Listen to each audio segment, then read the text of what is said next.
এই যে চলে আসলাম আমাদের এই ছাদ বাগানে। এই যে কাকগুলা উঠতেছে, অনেক সুন্দর ভালো লাগতেছে। দেখেন কই গেছে, উপরে গেছে দুইটা কাক। আর এই যে এখানে পাখি আছে, দুইটা পাখি বসে আছে। এই যে আম গাছ আমাদের, এই যে আমাদের মাশাল্লাহ। এই যে এবারা করে যতনে আম্মু রতন মিলে।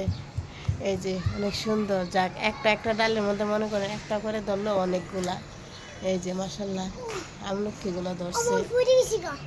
কেন মা? আচ্ছা বাবা, ওই ময়লা আল্লাহ রে। এই জায়গাটা আমি পরিষ্কার করবো। এই যে দেখেন গাছের পাতা রাখছিলাম, পাতায় বৃষ্টি হনে ছড়া গেছে, ছড়াতে এইভাবে ময়লা হয়ে গেছে, পরিষ্কার করতে হবে। এই যে কাক, এই যে অনেক সুন্দর। আজকে এই পাখিগুলো দেখলাম, এই নতুন এই পাখিগুলো আমি কখনোই দেখি না। যেই তো এই যে পাখিগুলো বসে আছে, অনেকগুলো পাখি। এই যে পাখি উঠতেছে। মা এদিকে আসো, আসো। হ্যাঁ, এই দেখেন পানি পাইলে মনে করেন আর কিছু লাগে না। এই পানি চাই, পানির মধ্যে খেলা করতে। না, এখানে গোসল দেওয়া লাগবে না মা, এদিকে আসো, আসো। এই যে পানি মনে করেন পাইছে, এই যে এই গোসল দিবে। এই যে দেখেন এই যে অনেক আম গাছ। আমার এই ভিডিওতে আমটা আসে না, দেখা যায় না। আমি এখান থেকে গাছে দেখতেছি আম অনেকগুলো জুটটা ধরছে মাশাআল্লাহ। এই যে আকাশে অনেক মেঘলা, দেখেন আকাশ মেঘ জমে আছে, এইদিকে পুরো অন্ধকার। এই যে আর কতগুলা কাক উঠতেছে।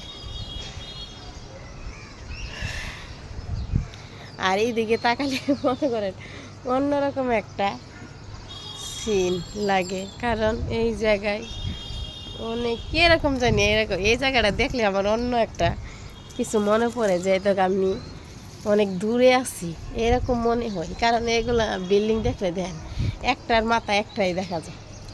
এখানে বিল্ডিং মনে করেন বাহিরে যে তো আমরা দেখি পাহাড়ের উপরে নানা রঙের বিল্ডিং দেখা যায়, তেমনি লাগে আমার কাছে এগুলা, বুঝলেন না? আম্মু আমরা চলে যাব আর কিছুক্ষণ। এই যে আমার এখানে এই গাছও পানি দেওয়া হয়ে গেছে। পানি দিতে তো আর কষ্ট লাগে না কোনো জায়গায়। এই যে কল, এখানে আমরা কল করে রাখছি, এখানে সোজা পানি দিয়ে দিয়েছি। এই যে আম্মু আমার মার গাড়িগুলা আসলে